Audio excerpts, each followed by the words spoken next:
Oh, hello. Hello, I'm Karen Olivo. I live over in Jervis, Oregon. Well, I don't live in Jervis, live outside of Jervis on a little acre of land with my 2 chickens, my 8 cats, and my dog, George. I work as a foster grandparent. I have a stipend they give me from the foster grandparent program. I make $2.65 an hour, thank goodness. It makes all the difference in the world, and it keeps me out in the world. I spend most of the year working at the Child Care Center on campus at Western Oregon University, and I absolutely love being there. So as I said, it makes all the difference in the world. And during the summer, I work with the children in the Jensen Arctic Museum at the other end of Church Street, down the street from the daycare center, on campus at Western Oregon University. I'm 70 years old, so if I was living an indigenous life, maybe I would be considered an elder. I am elder. And I am here at the Jensen Arctic Museum among artifacts from the Arctic, Alaska, a land that I grew up in, although I wasn't born there. It's my home. If someone says, "Where do you come from?" I say Cordova, Alaska. I am sad right now because we've been told we're going to lose funding for our museum. We have wonderful things here, things that will never come again, things that should be cherished and treated with the absolute utmost regard. The way I feel about them, I look at the little stitches in the mucklucks that some woman sat patiently, quietly making little stitches so that there was no gap for cold air to get in, so that her family would stay warm. I look at the muskox horns. Are they horns? I guess they must be horns, not antlers. Do you want to show a muskox horn? How big it is?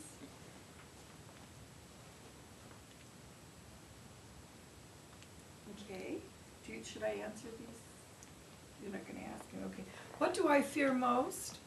Well, first of all, as a grandma, great-grandma, I fear, of course, losing my family, losing my friends. The other thing I fear is losing the museum. I think, it's $80,000, I guess, is our budget. And if we had that, if we had people who would help support us. Yeah, an Arctic museum in the middle of Oregon, well, it was one man's passion. Dr. Paul Jensen went to Alaska and saw the children there and wanted them to come down to the lower 48, as it was at the time, I suppose. He had a program for kids to come down and see things like cows and horses and things that were not Alaskan. And he encouraged a lot of teachers to go up there to teach, and he saved all these things. Most of them we have lovely donations to. And what do I love? Well, I love my family. I love living today in 2010, where because I am a great-grandma and I live far away from my newest great-grandchild, I was still able, because of technology, to be in the delivery room when he was born. I heard his first cries because I have a cell phone.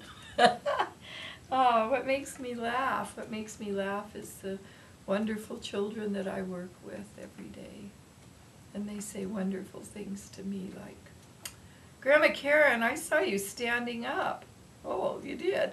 I don't have any knees left. I'm 70, so I don't stand up very often, but Kevin saw me stand up, and that made him happy." And one of my little boys said, "Grandma Karen, you're really old, and you're really fat, too."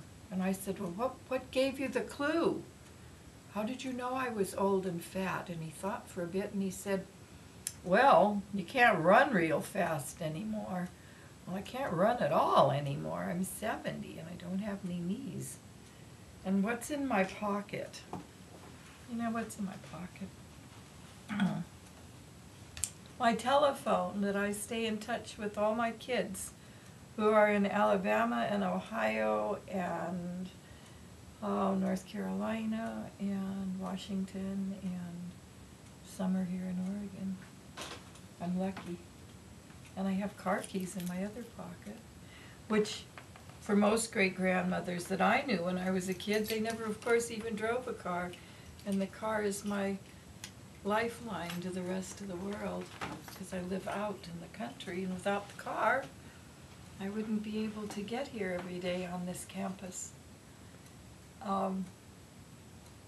Did you want to see the rest of the museum where I happily spend my day? Well, I don't know how much we can show of the Arctic carvings here, the ivory. They're very beautiful.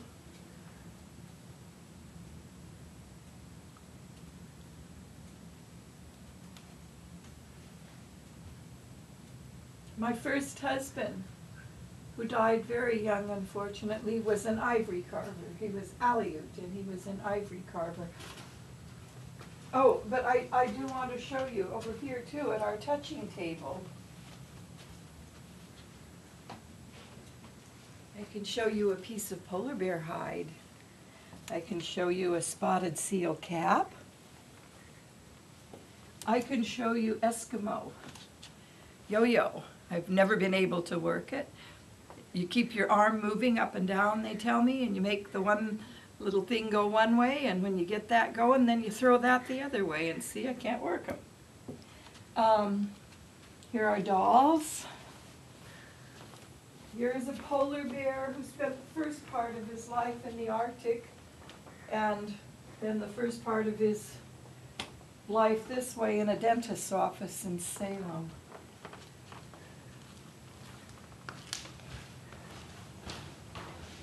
This is a lovely parkie that was donated by a woman whose husband has passed away, but they were Friends missionaries to Alaska, and he wore that.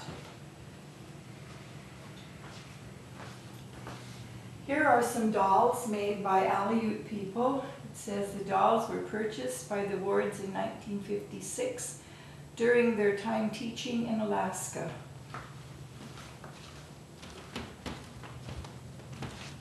This, of course, is a dog sled. I rode on them when I was little. This is one way of getting around in Alaska, a dog sled.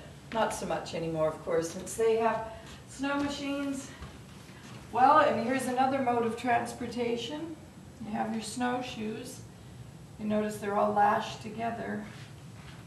Oh, here are some lovely pictures of people from Alaska. Look like friends and relatives of mine.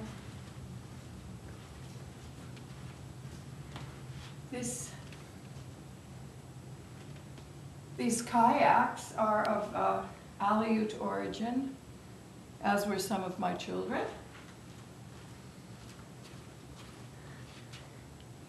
I don't know what this is, but I love it. This, of course, is a crab, a king crab.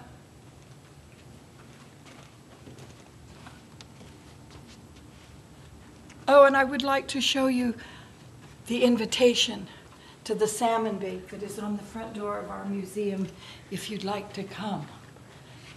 Okay, bye.